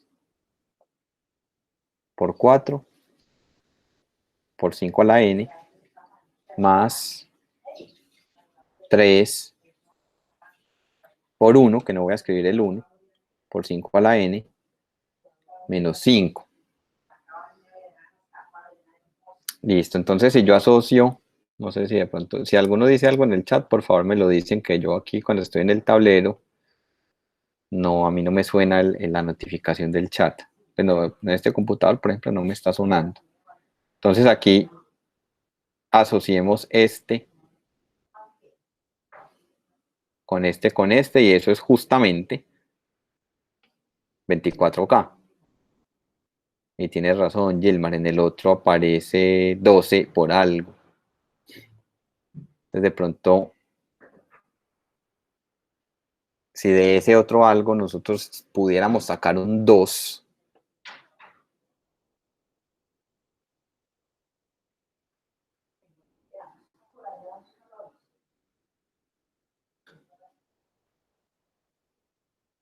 de pronto sale. O sea, la pregunta es, entonces voy a dejar aquí incompleto, y la pregunta es, ¿será que 2 divide a 7 a la n más 5 a la n?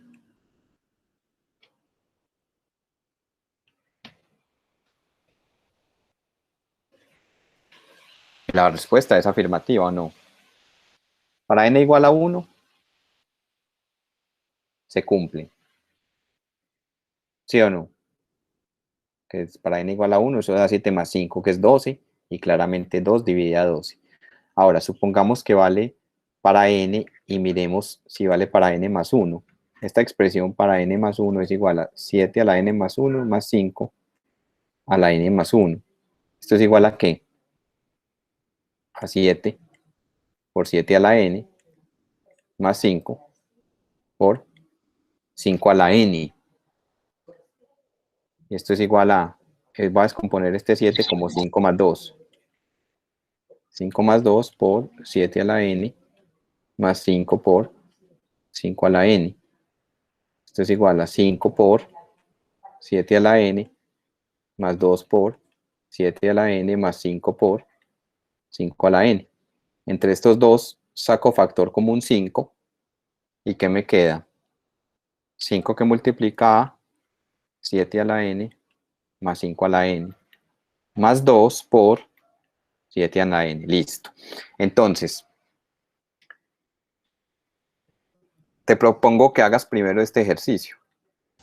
Sí, profe, no lo había pensado de ese modo, y pues ya ahí se puede expresar, porque, o sea, en sí uno llega a 12 por 7 a la n más 5 a la n más 24K, Exacto. y ahí ya cumple de que 2 divide a esa expresión, y por Y tanto entonces pues, yo ya le puedo expresar saco, la expresión como 2 por algo. o sea, y como había un 12 por fuera, te queda el 24, y ya puedes sacar el Sí. 24 como factor común de todo. O sea que este ejercicio, pues como yo lo resolví, que no tiene que ser, pues tal vez ese no sea el camino único. De hecho, no hay un camino único para hacer una demostración. Puede que salga con otro truquito. Exige que uno primero haga este. O sea, uno dentro de la demostración, uno dice, veamos primero que 2 divide esta expresión. Entonces, para n, razonemos por inducción. Para n igual a 1 se cumple. Ahora supongamos que es verdad para algún n. Eso quiere decir que 7 a la n más 5 a la n es 2 por algo. O sea que esto nos daría, aquí es donde estaríamos utilizando la hipótesis de inducción, porque aquí estaríamos diciendo que esto es 2 por algo.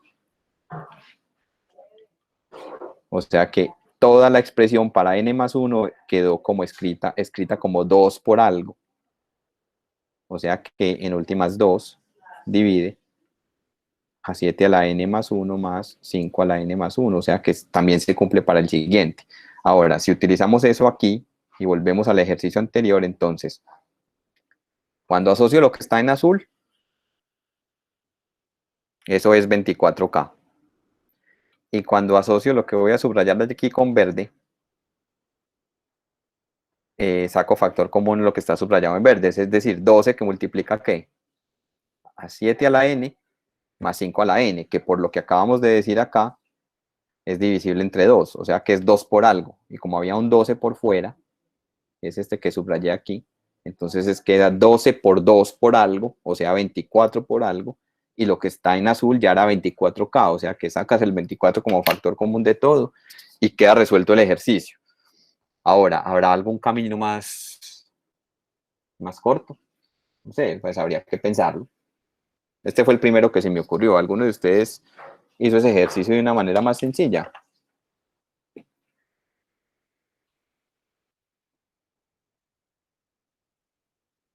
Con eso que te dije, Gilmar, quedó claro, ¿cierto? Para que Sí, ya tú lo profe, sí. escribas. Ya con esa pues, demostración de que esa expresión es divisible por 2, entonces sale. Gracias, profe. Listo, Gilmar. No sé si de pronto a alguno se le ocurre algún camino más corto, qué sé yo. Voy a mirar aquí en el libro si de pronto dan alguna sugerencia que se me haya pasado a mí por alto.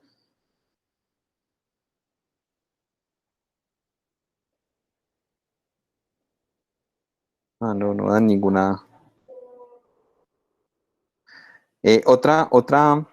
Otro tipo de truquitos, Gilmar, que funcionan aquí en este tipo de ejercicios es sumar y restar la misma cantidad. Por ejemplo, cuando uno está analizando en el paso inductivo, cuando uno está analizando toda esta expresión que hay acá, esta que estoy señalando aquí,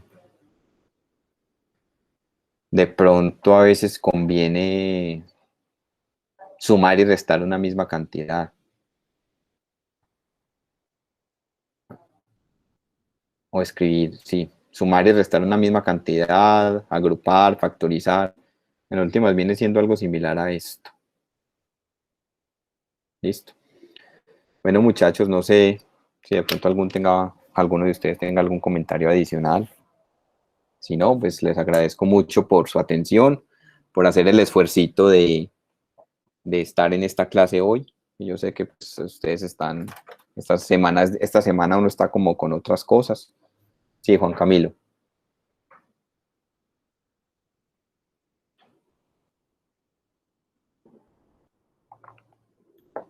Sí, ¿cuál punto? ¿Cuál quieres proponer? Ese mismo taller.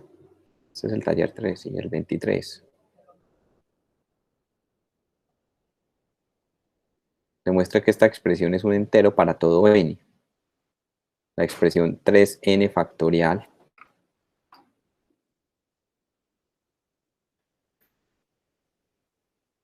sobre 3 factorial elevado a la n.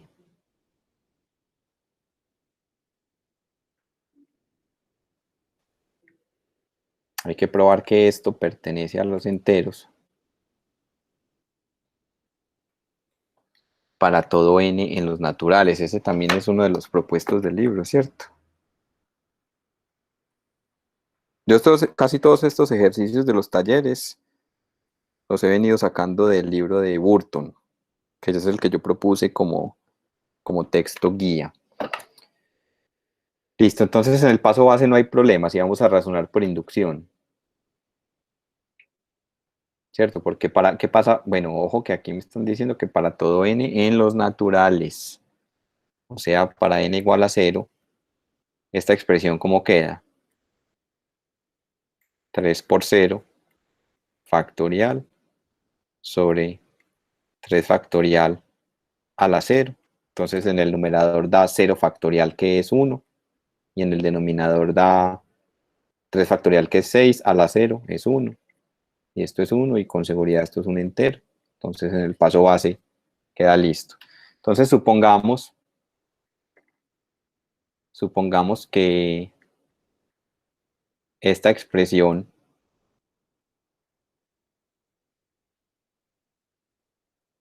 es entero para algún n, ¿cierto? Llamémoslo k.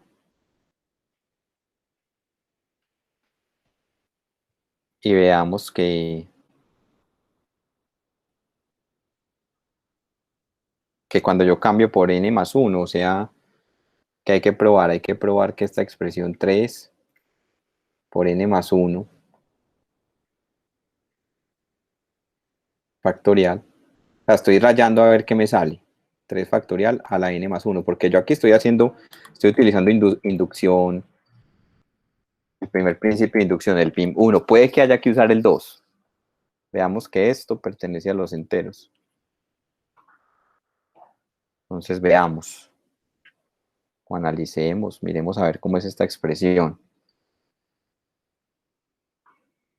3 por n más 1 factorial. Ah, pero el factor, ojo que el factorial está es por fuera, ¿cierto? Hay que tener cuidado con eso. Porque aquí es 3 por n más 1 factorial sobre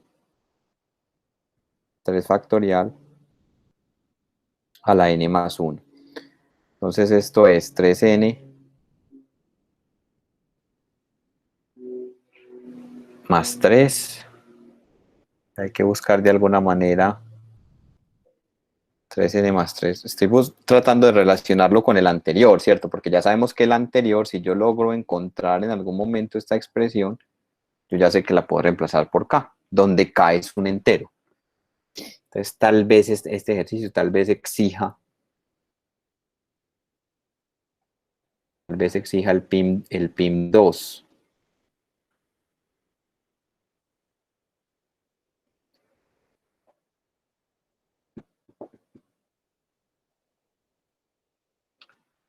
Esto es cómo lo podemos escribir. Esto lo podemos, por definición de factorial, esto es 3n más 3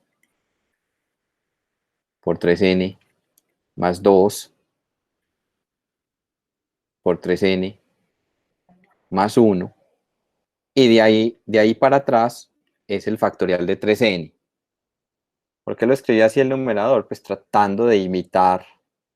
Ah, ahí está. Por ahí va a salir Juan Camilo, fíjate. Esto es, voy a poner este 3 factorial a la n acá y voy a dejar este 3 factorial acá.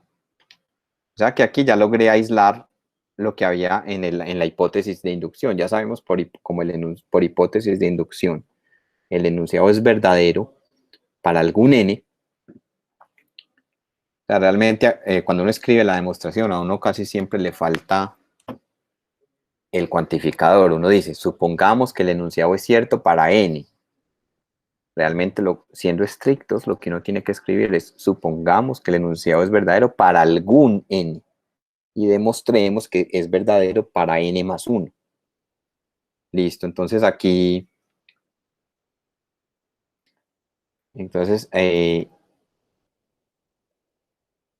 yo creo que si de estos logramos factorizar un 6, ya estamos listos.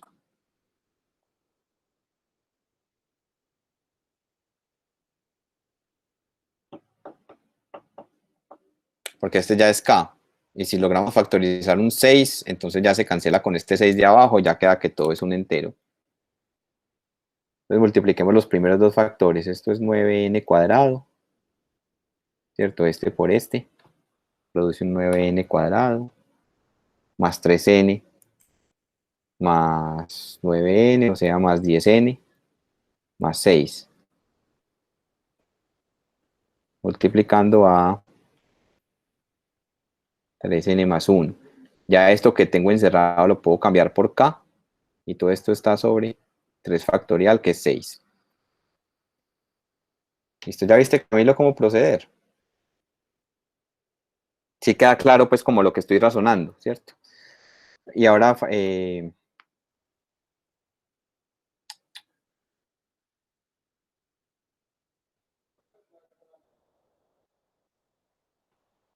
a ver, es que... sí lo escribí bien. Profe, ahí no es 10n, sino 15n, ¿no? Tal vez. Sí, 15. Gracias ahí por la corrección, ahí me equivoqué yo multiplicando, sí. Aquí es 15n. O sea que de aquí sale un factor común 3.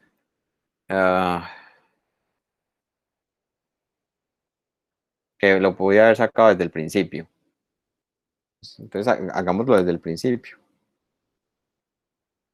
Bueno, saquémoslo aquí de una vez. Esto queda 3 que multiplica 3n cuadrado más 5n más 2 por 3n más 1 por k sobre 6. Y al multiplicar acá, este por este, entonces queda 3 por 3, 9. N a la 3, más 3n cuadrado, más, ayúdenme a que no me equivoque pues con la parte algebraica, más 15n más 5n más 6n más 2. ¿De dónde carajos me va a sacar un factor común? Ah, ya, ahí sale. Porque miren que, sí, ahí sale. Porque esto está sobre 6. Y aquí voy a sacar factor común. Ah, no tengo nada que hacer con ese 9n a la 3.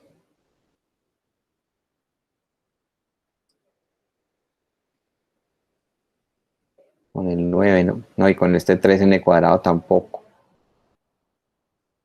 Entonces de pronto, ¿por qué quedó? A ver, por ahí me están escribiendo algo. 15n a la 2, voy a equivocarme. Ah, sí, 15n a la 2. Entonces, ¿cómo queda? 9n a la 3 más 18n a la 2 más 11n más 2. Y aquí esto está sobre 6.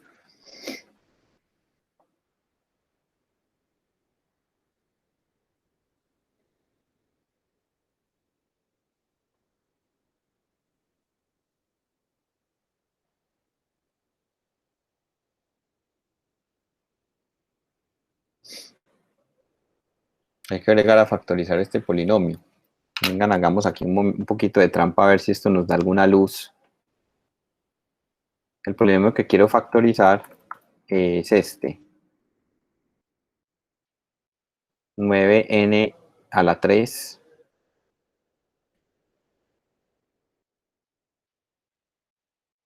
más 15n, perdón, más 18n más 18x a la 2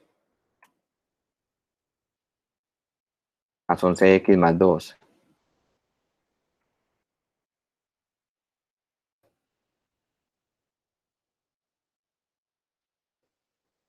Me entregó la factorización que tenía al comienzo. ¿Será que yo puedo, o estoy hablando pendejadas, de pronto de lo que yo tenía al comienzo?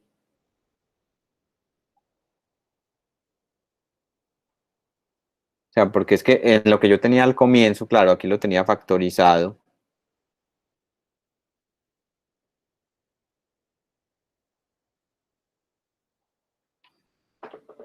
Porque al dividir eso entre 6, porque eso es divisible entre 6, mejor dicho, eso porque es 6 por algo, eso es lo que hay que razonar allí. Tal vez yo esté dando vueltas innecesarias, tal vez sea más sencillo pensarlo. No sé, ¿lo ven ustedes? Yo no lo veo en este momento.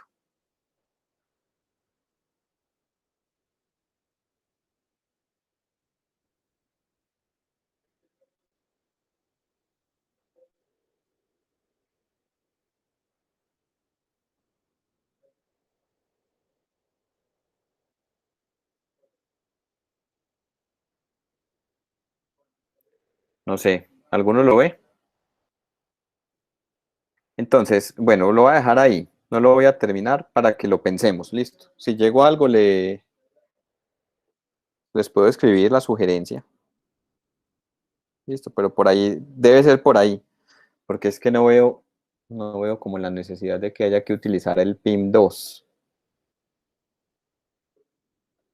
Porque basta con el paso base, porque de aquí lo logré.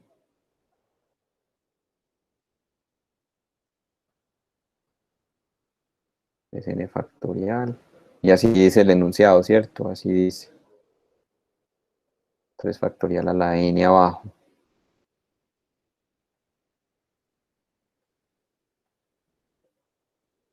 Y 3 factorial es claramente 6. O sea que ya aquí utilicé la hipótesis de inducción. O sea que resta justificar por qué esta expresión que hay aquí es un entero.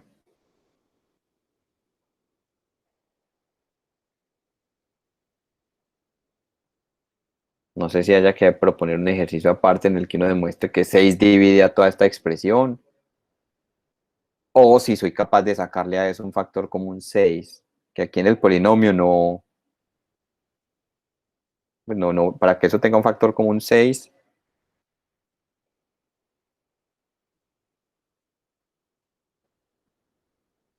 aquí no queda claro, ¿cierto?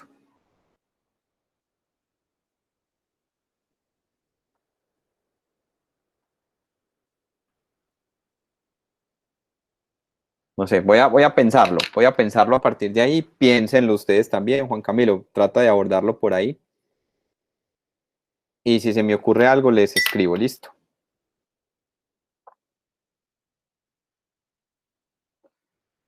Bueno, muchachos, les decía pues que gracias por su atención, por el esfuercito que hacen al estar en la clase, los demás pues los que no estuvieron normal, espero que vean la grabación pues porque dijimos cosas útiles y cosas importantes sobre los números primos. Y bueno, nos conectamos el próximo martes ya para comenzar tema del segundo parcial. El parcial va hasta esta parte de primos. El martes comenzamos entonces teoría de congruencias. Listo, que les rinda bastante y también que descansen un poco. Una feliz tarde y feliz semana para todos. Gracias, profe, igualmente. Listo, muchas gracias. Eso, Juan Camilo, sí, así como dices.